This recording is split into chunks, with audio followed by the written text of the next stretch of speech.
Dawkins says, "You're drunk on symbols." Dr. Peterson, you're drunk on symbols. Yes. Dawkins looks across a chasm at Jordan Peterson and sees that he is a man of myth, whereas Dawkins himself is a man of fact. Jordan prioritizes myth, and I prioritize fact. So there is Jordan Peterson. He's a kite without a string, the right-brained man of value. There is Richard Dawkins. He's string without a kite, left-brained, logical, reductionistic. And we seem to be split across this chasm.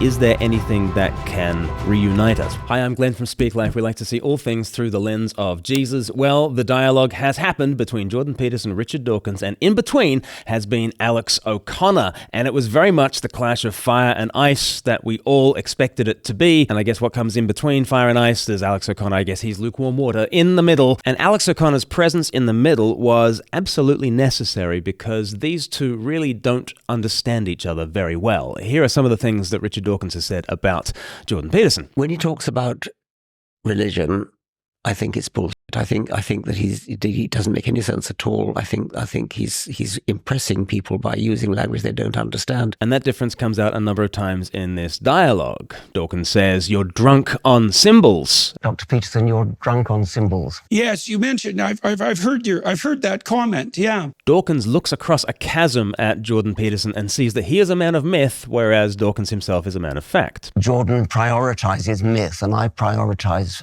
fact. In the bonus half hour on the Daily Wire Plus, Jordan Peterson recognizes a difference as well between himself and Richard Dawkins. He phrases it like this. It seems to me that one of the differences between us, apart from the fact that I'm more interested in the fictional, let's say, and the aesthetic, is also that I'm more interested in the nature of moral truth than in the nature of fact. Yes, that's true. Yeah. But I think the person who sees the difference between the two of them best of all is the moderator, Alex O'Connor. Here he is on his own podcast interviewing Ian McGilchrist, the author of The Master and His Emissary, and a very eminent psychologist and scientist who has talked about two different brain hemispheres, the right hemisphere and the left hemisphere. And in conversation with Ian McGilchrist, Alex O'Connor back in May of this year talks to him about whether these two figures of Jordan Peterson and Richard Dawkins are in fact emblematic of the right hemisphere, left hemisphere kind of emphases. He puts it like this. Jordan Peterson and Richard Dawkins have a conversation about God and religion.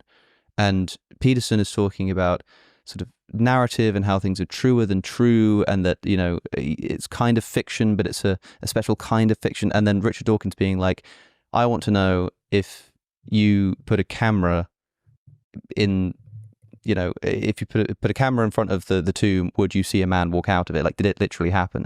Which is exactly the question that Alex O'Connor put to Jordan Peterson earlier in the year, and it panned out like this. Let me put it this way. Yeah. If I went back in time with a Panasonic video camera and put that camera in front of the tomb of Joseph of Arimathea, would the little LCD screen show a man walk out of that tomb? I would suspect yes. So that to me seems like a belief in the historical event of the resurrection, or at least of Jesus leaving the tomb, which means that when somebody says, you know, do you believe that Jesus rose from the dead? It doesn't seem clear to me why you're not able to just say, it would seem to me yes. Because I have no idea what that means. And neither did the people who saw it.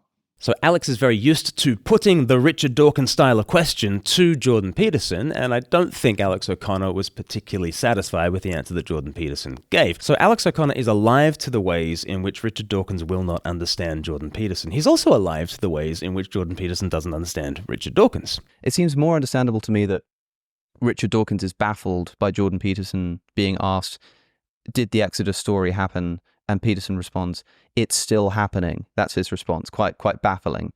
But it seems equally baffling to Jordan Peterson when somebody asks him, you know, do you think it actually happened though? Like, do you think that a man rose from the dead? Do you think that Jesus was born of a virgin? And he's like, I don't even know how to begin answering that question. I don't have the requisite understanding of the terms that you're using. That seems absolutely baffling. Do you think that is a sort of a conflict like that, something like a battle between left brain thinking and right brain thinking? So Ian McGilchrist is about to answer that question, and he's about to do what he does in pretty much every interview, which is to say everything you've heard about left and right brain is probably false unless you've heard it from me. And he says that in a very self-deprecating way, but he is alerting us to the dangers that at a popular level, we have a very low-resolution understanding of left brain and right brain.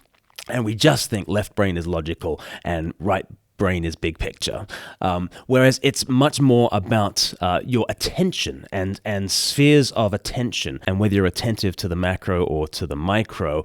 He says it much better than me. But Ian McGilchrist's instinct is not to reduce things down to such a binary, but he still grants that what Alex says has some measure of truth to it. Well, I rather resist these rather simple ways of using the terms, but I can't entirely disagree with you. I think that ultimately, when you start unpacking the way in which the right and the left hemisphere see the world, you can see that there are such differences. I mean, in many ways, Richard Dawkins is a scientific reductionist. He's a reductionist materialist. I hope I'm not doing him an injustice in saying that. But I think he therefore misunderstands the meaning of many things. And one of them is that when it comes to certain things like, for example, consciousness, the ability to grasp it, to pin it down, to say what it is and where it arises, this is almost the wrong way to approach it, because it's not a thing like that. It's not another thing in the world alongside the things that consciousness allows us to be aware of. And God is not a thing in the world in the way that a rock or a stone or a tree is a thing in the world, or at least I would begin to want to qualify that as well. But you know, for these purposes, let's say a bicycle is a thing in the world. But God is not a very complicated machine. He's not a very complicated anything of the kind that we know. And so to try to approach God in that way is going to produce no insight into what people mean. And you have to be either very arrogant or a very confident person to say, well, all these people who think that they understand something that I can't see, they're just wrong because I can't see it. Another way of looking at it would be, well, maybe I need to revise my thoughts about what is true. So Dawkins is a materialist, a reductionist, a scientist who sees things merely in terms of its component mechanisms, and yet that is an insufficient way of looking at the world. Let's think about love. Love cannot be reduced to that kind of analysis, and yet love is real. Love is as real as molecules are, isn't it? And if you can't say that, that's not because you've got the more sophisticated metaphysic. You might have a very naive, a very crude metaphysic if your metaphysic cannot involve things like love or minds, consciousness, or moral truths or mythological truths, right? If your metaphysical furniture is merely just matter in motion, then you do not have the sophisticated metaphysic. You do not have the sophisticated view of reality. You've got an incredibly crude view of reality that's reductionistic and that might not serve you well in understanding what reality really is. So here we've got these two different ways of seeing the world. There's the very left brain and logical, and I'm just concerned with the facts. And then there's the very right-brained, the very mythological, the realm of value. And how are they going to interact with one another? As we'll see, Jordan Peterson very much wants to bring those two things together. Greek culture very much wanted to bring those two things together, logos and mythos. And is there an integration of the two? Jordan Peterson is searching for one, feeling after one, grasping at one. Richard Dawkins doesn't seem to even want to have that integration, but I think both of them fall short. And the big question is there anyone that can bring the mythos and the logos together? Well, at about the 8-minute mark, Jordan Peterson makes this, I think, crucial point that the world of facts is seen through a story. If you want to have facts, then you need to pay attention to a certain set of facts, because there are a million things that you could pay attention to, but you must only pay attention to a certain finite set of facts, and you must plug those facts into a greater narrative in order to understand those facts. Therefore, the realm of value is actually prior to, and it conditions all the way we seek after the facts. Here's the way he puts it. The postmodern types seem to have stumbled onto something which I actually think is true, and they're not the only discipline that's come to this realization, because you can see it emerging in neuroscience and in AI and in robotics as well, that we see the world of facts through something that Wynne described as a story, because we have to prioritize our perceptions. We have to prioritize facts.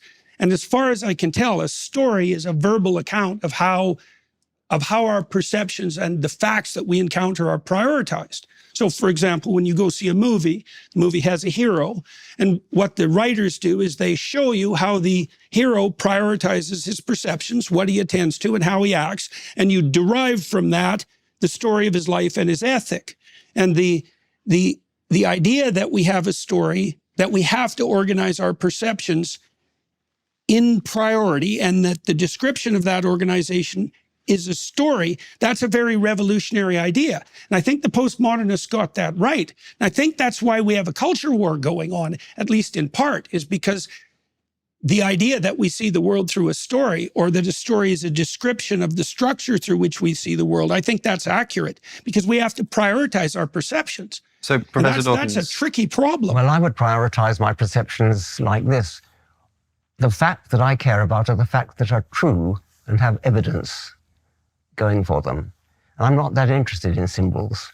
I think, Dr. Peterson, you're drunk on symbols. Yes, you mentioned, I've heard that comment, yeah. Yes. You're drunk on symbols. I think all we're seeing there from Richard Dawkins is just an allergic reaction to something that is trying to take him out of his very left-brained pattern of focus and attention. Jordan Peterson wants Richard Dawkins to be able to attend to the facts and to know the truth. He's just pointing out that the truth is actually an integration of fact and value, and that you can't see those facts without a grid of value to tell you what to pay attention to and how to understand those facts in relationship to a wider story. In order to be a person of fact and in order to be a person of truth, you also have to be a person of value, a person of narrative, a person of mythos.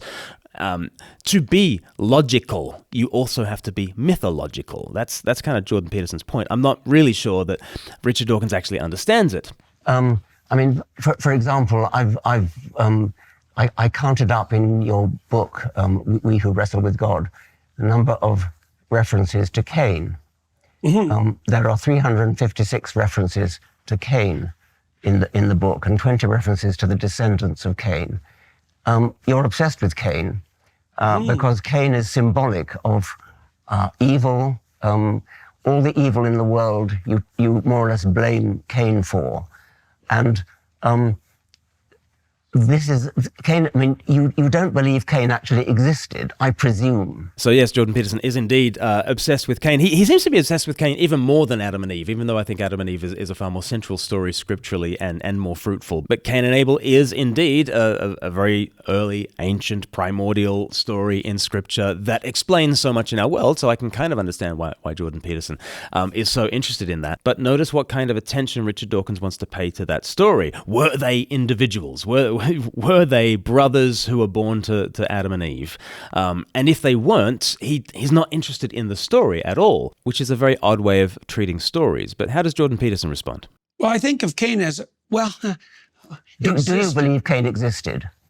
I think the pattern that Cain represents is an eternal pattern. And so yes, it's a higher different. Level of existence. That's different. I realize that. Well, there are Cain types who exist, and they're there are Cain types. But Cain himself, I mean, you give the game away where you say in your book, Cain and Abel were the first humans to be born in the natural way. Now that betrays you as it were pretending you think they really existed, because you wouldn't have said they were born in a natural way unless you were muddling up facts with symbols there, because you don't think that Cain and Abel existed. I think all that shows is that Richard Dawkins is not used to reading literature, perhaps aside from scientific literature. Of course, Cain and Abel are the first to be born in the natural way in the story of Genesis, right? Adam and Eve were created in some quite extraordinary ways. Cain and Abel are born in very ordinary ways. And it just goes to show that Jordan Peterson is able to put himself into the world of the Bible and look around. And Richard Dawkins really isn't able to do that. He is really not able to read the Bible at all. It's not that he's only interested in the facts. He can't even get to the facts because he won't enter into the story. Have you ever thought about how your bank uses your savings? What if I told you there's a fully regulated Christian bank that aligns your money with your faith? When you open a Kingdom Bank savings account, you help to provide vital mortgages for churches, Christian ministries, and gospel workers who might struggle to secure one elsewhere. Whether saving for yourself or on behalf of your church, your savings will support Christian ministries across the UK. And when you're ready to take your money out, you get it back with interest. If your spending and giving reflect your faith, shouldn't your savings as well? Open a savings account with Kingdom Bank today and put your money where your heart is. Visit kingdom.bank/speaklife.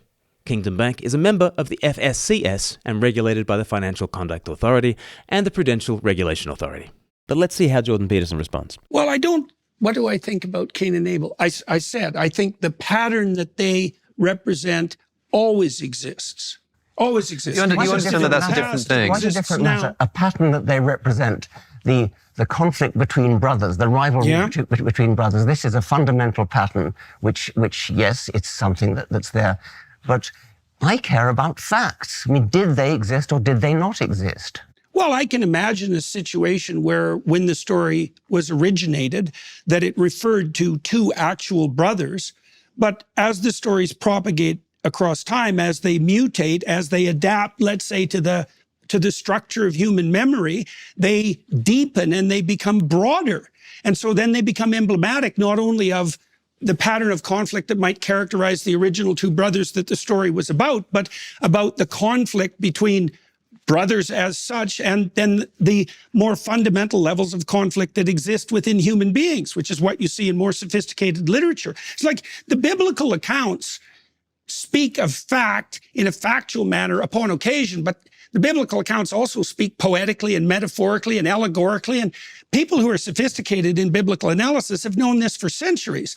The biblical literalists generally suffer from the problem that they don't even know what it means to be literalist. There's lots of unsophisticated ways of approaching a text. Now, Jordan Peterson is taking the Bible in the way that classically liberal Protestants have taken the Bible. You know, did the Exodus happen? It's always happening.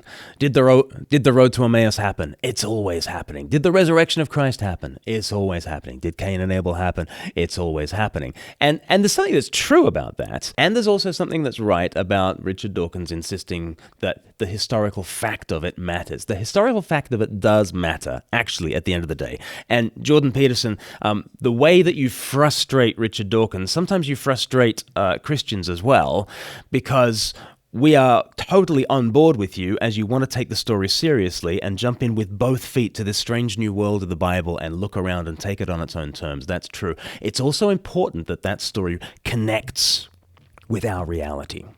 It's also very important that, not that every story in the Bible is historical, because so many aren't. So many are just song lyrics. So many are just poems. So many are parables that are told by Jesus. So many are just apocalyptic literature. There is so much in the Bible that would not have shown up on CCTV footage, right? And we need to have a much more mature view of Scripture in all the kinds of genres in which it speaks. But it is also important that biblical history enters into human history, and especially the history of Christ enters into human history, because at that point, the mythos and the logos touch. At that point, the world of narrative and the world of fact touch. And it is important for Dr. Peterson's scheme that those two things touch. So it is important that Peterson find a better answer to Richard Dawkins. It really is important that he find a better answer to Alex O'Connor's question. Now, it's true that when Alex O'Connor asked Jordan Peterson, would the resurrection of Jesus have shown up on a camera, Jordan Peterson actually said yes, and that he doesn't know what that means. That is very much in the ballpark of the sort of things that a Christian would say. But it's really, really important to be able to say at some point that the narrative touches history, that the world of mythos enters the world of logos and fact. It's so important because we live at the juncture of mythos and logos. We live at the juncture of mind and body. We live at the juncture of value and fact. Even down to our brains, as Ian McGilchrist will tell us. We have the master and his emissary. We have the right brain and the left brain. We are an integration of fact and value. Therefore, we need to figure out how to integrate, or we need to figure out what the grounds are for the integration that we live out of as flourishing human beings every day. So, Jordan Peterson, you need to give a better, more satisfying answer to the questions that Richard Dawkins asks. Richard Dawkins, you need to ask a lot better questions, a lot more different questions to the ones that you're asking, because at the moment, just a pics or it didn't happen approach to every story in Scripture is not going to get you very far. But Alex O'Connor makes a good interjection here, and he kind of stops Jordan Peterson speaking, which I think is one of the key tasks that he has in this video, and he opens up the floor to Richard Dawkins again. Okay, let's see what Professor Dawkins thinks about that. Well, I suppose I'm a literalist. I mean, and you give the game away when you say Cain and Abel were the first humans to be born in a natural way. Well, I'm speaking allegorically there within the confines of the text. I mean, what I meant by that was that the way the story lays itself out is that Adam and Eve are created by God. And so they're not emblematic of the pattern of human beings that exist in fallen history. Within the confines of the text, the first two people who are genuine, who aren't creations of the divine, are Cain and Abel. And so for me, they're emblematic of the patterns of conflict that rip people apart in the world of history, in the world of normal history. Professor Dawkins, I know you take particular umbrage with that statement that Cain and Abel were the first normally born human beings, but I think if I understand Dr. Peterson correctly, there are things that can be sort of true within a story. It's true that Sherlock Holmes lives at 221B Baker Street, and as far as I understand, that's maybe what you mean by the truth in the matter of Cain and Abel being the first naturally born humans. It's internal to the story. Well, in the context of this story, they're the first two spirits or patterns you could think of, patterns of perception and action, yes, that characterize human existence in the fallen world, right? So they're emblematic of what happens in history outside of the whatever is meant by the pre-existent paradise. Which is, of course, what everyone took to be Jordan Peterson's meaning, except Richard Dawkins. Richard Dawkins is very much this left-brain guy who just can't understand people who enter into story and abandon themselves to story and find themselves oriented by that rather than just an insistence that pics or it didn't happen. At the same time, you must know, I know this comes up all of the time when somebody says, but did Cain and Abel really exist? And I know that you want to say that the story which I think it's a silly question. I think it's like asking whether Raskolnikov existed in Crime and Punishment. Like it's not a trivial question, because you can answer yes and you can answer no. You can say, well, there was no such specific person as Raskolnikov, but it's not a helpful question. It is a helpful question. Actually, like Dr. Peterson, you need to be better at answering this question, because it's not just like Raskolnikov, because the question of whether the world of value touches the world of fact is at the heart of, are we ever going to heal from the Enlightenment? You know, at the Enlightenment, there was this bursting asunder of what God had always kept together. You know, for the previous 1800 years, the Christian church had been preaching about the Word who was made flesh, about the world of value, the Logos, right? Jesus Christ, the God the Son, he entered into our humanity and he took flesh at that first Christmas, and he lived our kind of life and he died our kind of death, and he rose up to the highest place in the hierarchy of value, in the dominance hierarchy, as Jordan Peterson might say, in order to take our history up into that world of value. The world of value has descended into the world of history, and the world of history has been taken up into the world of value. And it's really important that those things actually happened and that they weren't just cool story, bro. Cool story, bro, doesn't save us. It doesn't save us in that eternal sense. It also doesn't save us from the Enlightenment and from the post-Enlightenment meaning crisis that we're all feeling, where fact and value have been torn asunder. How are we going to get these things back together? It's not just by insisting it's all story, it's all story. There needs to be an anchoring in reality.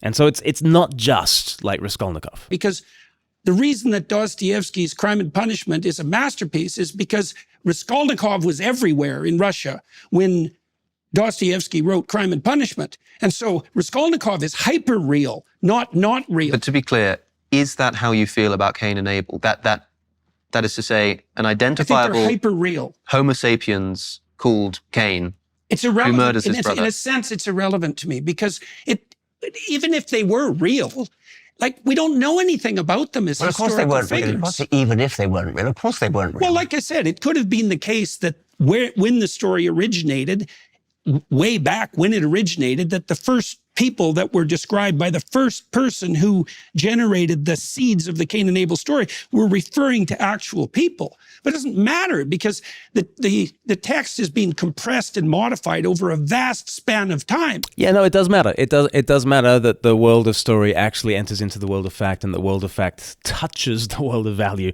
The incarnation really matters because we live at the intersection of fact and value, at the level of our brains, and at the level of living out a meaningful life, not to mention at the level of the Word who became flesh, and he is the center of all reality. It's really important that those two things touch. So, Jordan Peterson, please get better at answering these questions, and Richard Dawkins, please start answering a richer variety of questions. As the conversation goes on, Peterson asks Dawkins about his claims to be a cultural Christian, something that we've spoken about here on this channel. When Peterson asks Dawkins that question, I don't think he gets quite the answer he was wanting. You made a statement a couple of months ago that I found very interesting. And I don't claim to understand it, and I'm not trying to put you on the spot with it.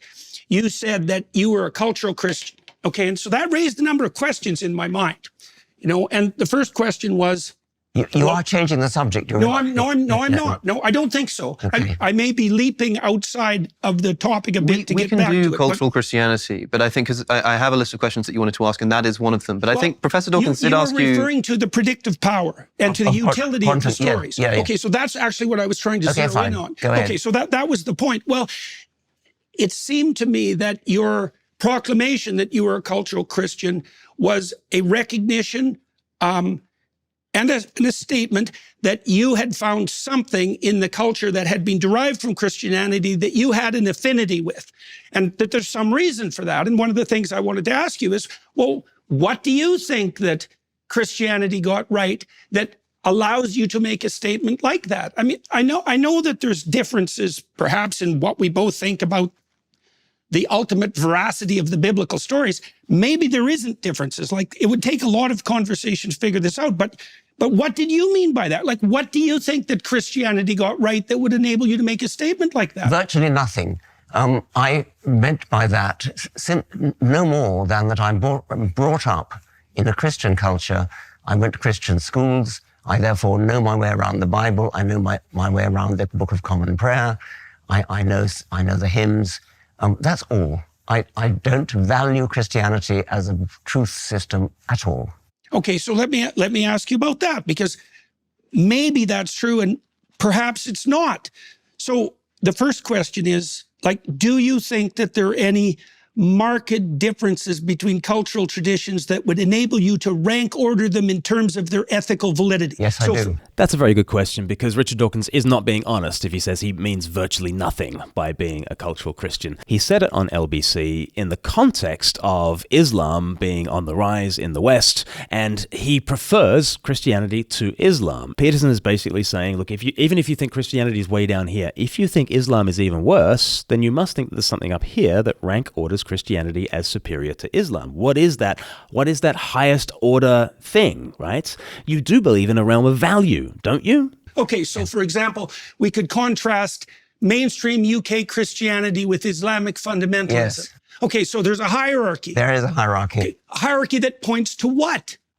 Well, in the case of Islam, I dislike any religion which punishes apostasy with death, that throws gay people off high buildings, that practices clitoridectomy. That seems to me to place Islam on a lower level than Christianity, but that's not to say anything very positive about Christianity. Well, it might be to say something positive about Christianity. Like, I think that question is open, because you might ask yourself, what did Christianity get right that led it away from those particular presumptions and towards something that you regard as more ethically appropriate? Like, this isn't a trivial question. It's a very modest claim. There's not very much. I mean, to be better than a religion that throws gay people off high buildings is not really a very virtuous achievement. I don't know. I don't know if that's true, because if you look at the barbarism that characterizes the human past, you might think that any progression whatsoever towards something approximating mercy and tolerance is nothing short of a bloody miracle. Well, like, people are pretty ruthless, and so are our chimpanzee cousins. Yes, they are. Right. That is quite the concession, because if DNA neither knows nor cares and we simply dance to its tune, as Richard Dawkins has written elsewhere, if the universe has precisely the properties we should expect, if there is at bottom no evil, no good, nothing but blind, pitiless indifference, if that's the universe we live in, then it is a bloody miracle, as Jordan Peterson says, that we are not just tearing each other apart like chimpanzees. As T.S. Eliot, the poet, has said, once we remove from the word human everything that Christianity has given to us, we are left with what is, at bottom, just a mischievous, clever, adaptable animal. But we're not mischievous, clever, adaptable animals. We are those who can rank order societies and think that death penalty for apostasy and female genital mutilation and things like this are abhorrent practices, and we are so much superior to that. Well, superior judged by what? If we are DNA replicators, then Genghis Khan was the greatest example of a human being in history. He's the most humane example, right? He's doing the best job of being a human because he's replicating his genes and has replicated his genes more than anybody else has. We think he's actually way down here. Well, what is it? What is this rank ordering? What is this value system that we have, that we've invested in?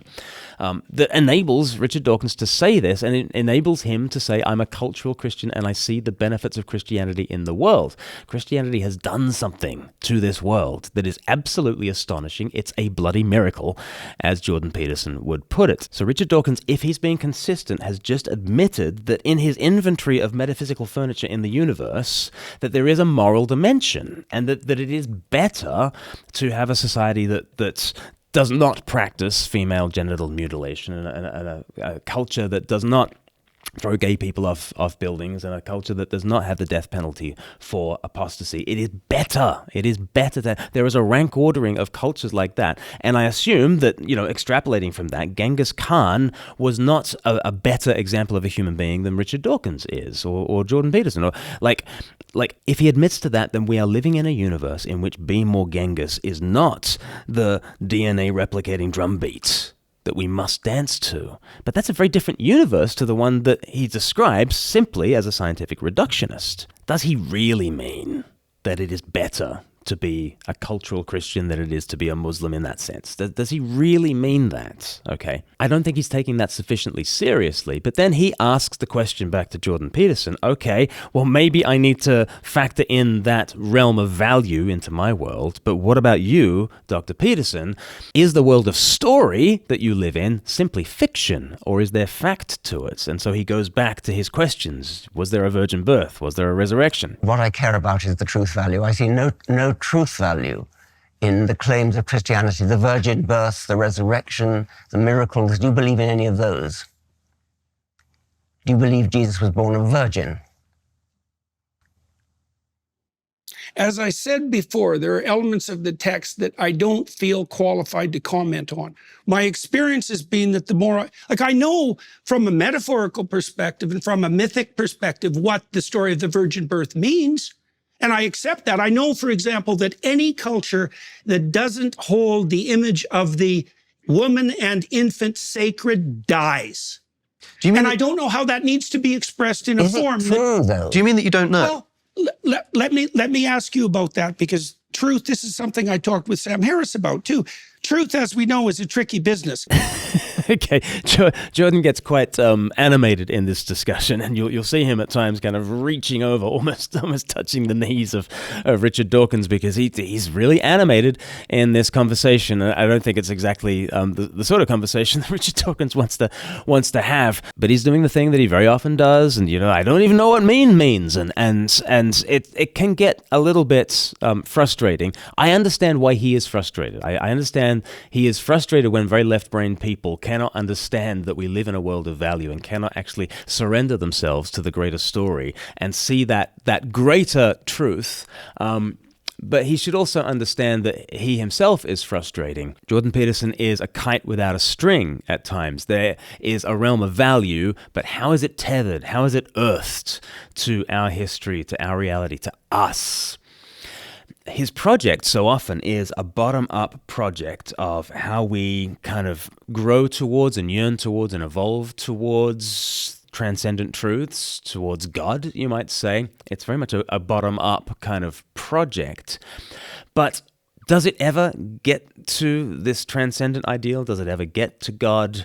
Does it ever make these transcendent claims in a satisfying kind of a way? And interestingly, Alex O'Connor kind of calls him on this, about this mixture of the mundane and the transcendent in Jordan Peterson. And actually, Richard Dawkins kind of agrees with Alex at this point. It's a fascinating moment.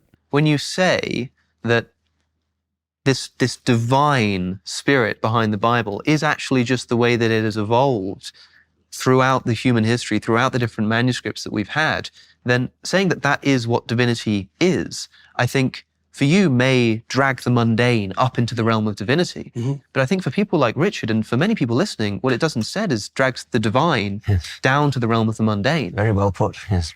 Very well put, says Richard Dawkins. And I think Alex O'Connor has indeed put his finger on something that Jordan Peterson does, and that is very precious to Jordan Peterson, that indeed he wants to see how the mundane kind of gets us, is tethered to, ladders its way up to the transcendent. There is this, Jacob's ladder he talks about at various points.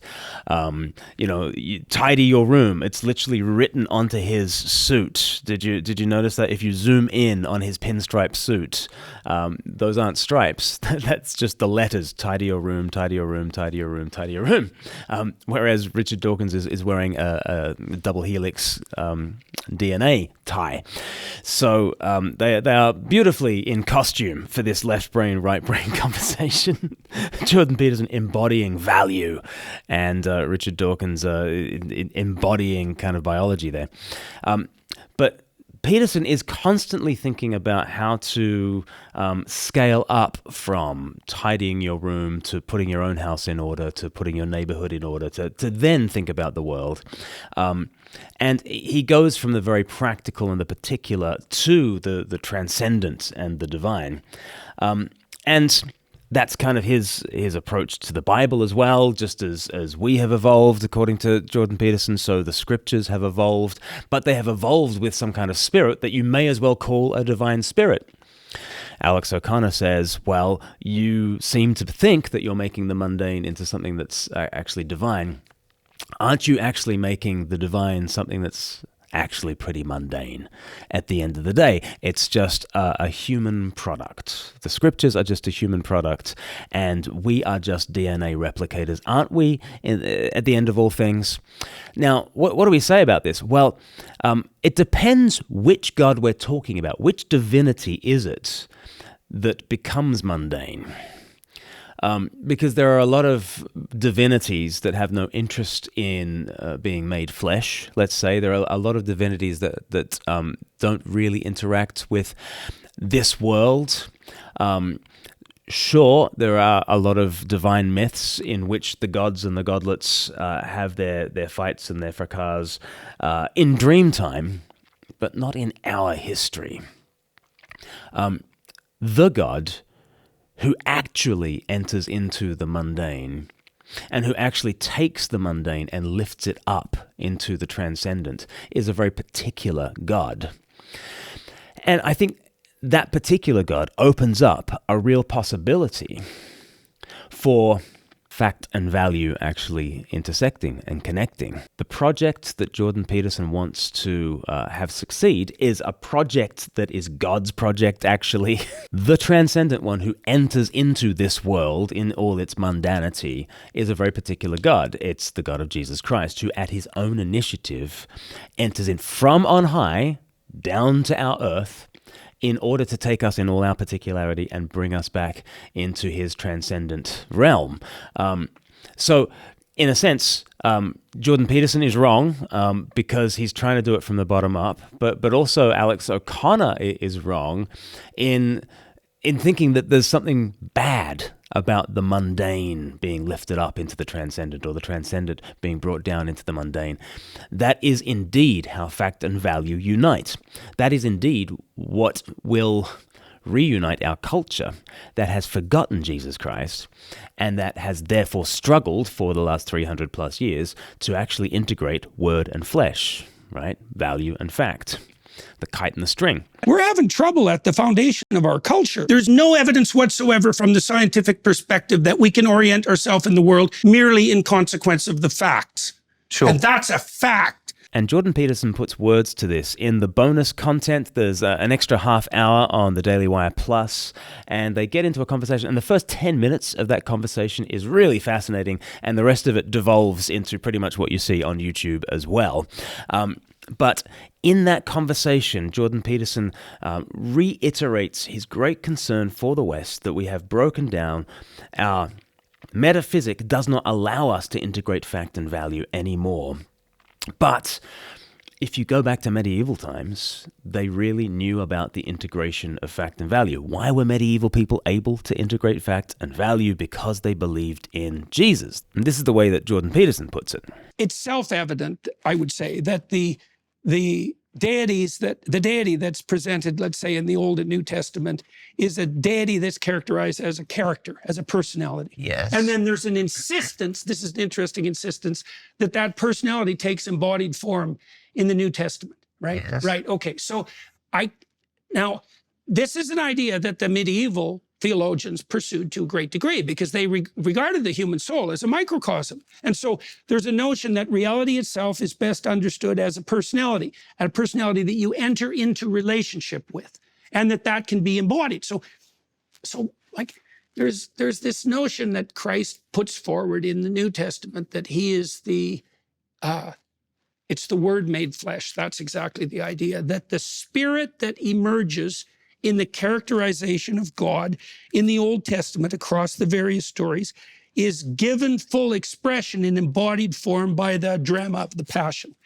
I think that's brilliant and backwards, but brilliant as well in lots of ways. So the Spirit that emerges in Old and New Testaments, he's talking about God here, can be embodied and is best embodied in the story of the Passion, which is a really interesting way of focusing our minds on Christ crucified. It's not just that God reveals himself in the Word made flesh, Jesus in the abstract, but Jesus in the concrete, Jesus in the story of salvation in which he comes on his hero's journey and he goes through his ordeal and he gives himself in death and blood on the cross and rises up again. That revelation is the embodiment of who God is, right? Now, again, Peterson's language is infused with bottom-up thinking. It's all bottom-up, bottom-up, bottom-up, bottom-up. And as a Christian, I want to think, well, it's only bottom-up because first Christ ascended to become a single cell in Mary's womb and to take our humanity to himself and to raise up our humanity. It is only bottom up because first it was top down, because first God has revealed himself. There is an initiative by the Father through the Son to reveal who he is to the world, yes, in this embodied way, yes, in the Word made flesh, and yes, in that passion story. That the events, the drama of the gospel and the self-giving love of Christ crucified is what reveals God to us, and here is the hope for a culture that splits apart fact and value. Here is the great hope that in the realm of value, the one who is goodness and truth and beauty, the one who is love, gives of himself and interacts with us so that we, in all our particularity and in all our sin, the kind of sin that requires the passion narrative, the kind of sin that requires Christ and his death and blood. In all our sin, in all our finitude, in all our particularity, in all our mundanity, that love comes and meets us in Jesus and raises us up into his kind of spirit-filled life. Therefore, life in the body of Christ is a life of integration, because here we are, integrated in the Word made flesh, given fullness in Jesus, filled with the Holy Spirit, that we might go out to the nations and spread this realm of value, spread this life of love. There is an integration that is so satisfying, that is so solid in Christianity. And to take Christ out of your worldview and then to try and unite heaven and earth, well, good luck. Good luck. And this is why we see the split in the world. And Peterson, I think, is far closer to reality, because he wants to put words to the Word made flesh. He's trying to do it from the ground up, which is the wrong way around to do it. It's backwards. There's brilliance there, but it's also backwards. So there is Jordan Peterson. He's a kite without a string. He is the right-brained man of value. There is Richard Dawkins. He's string without a kite. He is left-brained, logical, reductionistic. And in the middle, well, you might think in the middle there is Alex O'Connor. And there is Alex O'Connor, and he does a good job of, he tries to rein Jordan Peterson in at times and allow Dawkins to speak. And he points out the project that Dawkins is involved with. But he also points out that Peterson is trying to unite heaven and earth from the ground up. And I think Alex O'Connor knows enough theology to know that's not the way it's been traditionally done. And I don't think it's the way that it can be done. And until he can affirm that Christ came in the flesh just without equivocation, I think he will continue to be frustrated and everybody else will continue to be frustrated. But that is the kind of conversation that they have, left brain versus right brain, logic versus story, logos versus mythos, fact versus value. And really, it's the conversation that we need to keep on having. It's a conversation that has been made necessary by a 300-year unfortunate divide between fact and value. And we seem to be split across this chasm. Is there anything that can reunite us? Well, I think Ian McGilchrist and that work on our brain hemispheres is really helpful. He calls the right hemisphere the master. He calls the left hemisphere the emissary, because there's this idea that the master is the one that sees the whole of the terrain, sees the whole, but then requires the emissary to go out and particularize and to grab, right, the detail. There's the master and there's the emissary. Well, open up John's Gospel and what do you see? You see, in the beginning, there was the Word, right? The rationality through which creation has come, the true light that enlightens everyone, and then that Word became flesh and dwelt among us. So Christ himself is this integration of kind of the rational whole, the God who made the universe, and the particular man, Christ Jesus. There is that integration in him. And as Jesus keeps on speaking throughout John's Gospel, he keeps on calling himself, he is the one sent by the Father. He is the emissary, right, of the Master, the ultimate Master. And it seems like in Christian theology, before there was a universe, there was an integration of Master and emissary in the bond of the Spirit. In the communion of the Spirit, there is sender and sent one. There is master and emissary. There is father and son, right? And then in the fullness of time, that emissary comes to earth his kind of life in our kind of life and to sweep us up into the grand story, into the grand drama, into the grand narrative, so that God became man so that man can become God. That's the Christian gospel in so many ways, that we, in all our particularity in history, we have been met by the God of the whole. And the scandal of particularity is that Jesus of Nazareth is actually the doorway into eternity. Jesus of Nazareth. And that might sound very narrow, the exclusivity of Christ. Well, it's only as narrow as Christ is, and Christ himself is cosmic. And the particularity is a blessing, because it means that us in history, us located where we are, us who are flesh and encumbered with everything that flesh gives to us, we can participate in the grand story. We are invited into the big narrative. There is an integration of fact and value in the person of Jesus Christ, and he invites you in all your particularity to come to him and to enter into his story. Getting the story right is really important, so don't be a Richard Dawkins when it comes to the story. Throw yourself into the story with both feet. But also, don't just be a Jordan Peterson as regards the story. The story really did happen. That tomb really was empty. The camcorder would have seen something. Jordan Peterson's right about that.